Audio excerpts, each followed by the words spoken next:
Ang may-ari ng mansyon. Bago pa ang cellphone ni Eric. Si Vincent. Yan. Nagbibidyoan po kaming dalaw ni Eric. Si Vincent po na hindi pa umuwi. Kapon pa yung brief niya. Si Rena na iyakin. Si Dennis na ewan. So comment. Si Alan na nakasimangot lagi. Yan. Eto po si Alan. Yan. Si Ann na payat.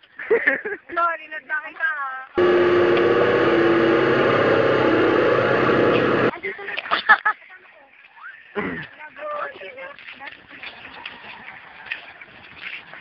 One minute 5 seconds.